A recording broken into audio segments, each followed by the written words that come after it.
Good morning.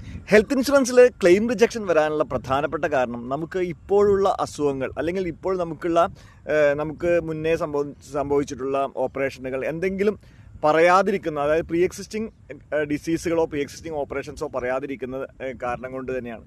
പലരും health insurance എടുക്കുന്ന സമയത്ത് എന്നോട് ചോദിക്കാറുണ്ട്, അതായത് ഈ ഒരു സിംറ്റം ഉണ്ട് അല്ലെങ്കിൽ ഈ ഒരു ഓപ്പറേഷൻ കഴിഞ്ഞു, ഇത് പറയണോ എന്നുള്ള ക്വസ്റ്റ്യൻ ഇല്ല. നിങ്ങൾക്ക് തോന്നുന്നുണ്ടെങ്കിൽ പറയണം. കാരണം ഈ കാര്യം തന്നെയാണ് നിങ്ങളൊരു ഹോസ്പിറ്റലൈസേഷൻ വരുമ്പോൾ ഡോക്ടറെ അടുത്ത് പോയിട്ട് പറയുന്നത്. കൃത്യം മണിമണിയായിട്ട് പറയും, അതായത് എന്ന് സംഭവിച്ചു. കാരണം നമുക്ക് ഇൻഷുറൻസ് കിട്ടുന്നതിനേക്കാളും പ്രധാനമാണ് നമുക്ക് നമ്മുടെ അസുഖം മാറുക എന്നുള്ളത്. അതുകൊണ്ട് തന്നെ ഏറ്റവും പക്കയാണ്. കാരണം ഇൻഷുറൻസ് കിട്ടുക രണ്ടാമത്തെയാണ്, ആദ്യം അസുഖം മാറലാണല്ലോ. അപ്പോൾ ഡോക്ടറോട് കൃത്യമായിട്ട് പറയും, ആ ദിവസം കൃത്യ ദിവസം തന്നെ പറയും ഏത് ദിവസമാണ് ഈ അസുഖം വന്നതൊക്കെ.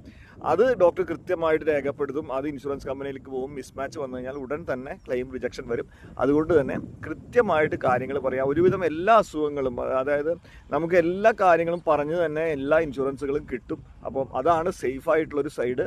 അപ്പം എല്ലാ കാര്യങ്ങളും പറഞ്ഞ് തന്നെ ഇൻഷുറൻസ് എടുക്കാൻ ശ്രദ്ധിക്കുക. അങ്ങനെയാണെങ്കിൽ ക്ലെയിം റിജക്ഷൻ്റെ ചാൻസ് വളരെ വളരെ കുറവായിരിക്കും. ഈ ഒരു ഇൻഫർമേഷൻ പാസ് ചെയ്യാൻ വേണ്ടി വീഡിയോ ചെയ്തതാണ്. Thank you and good day.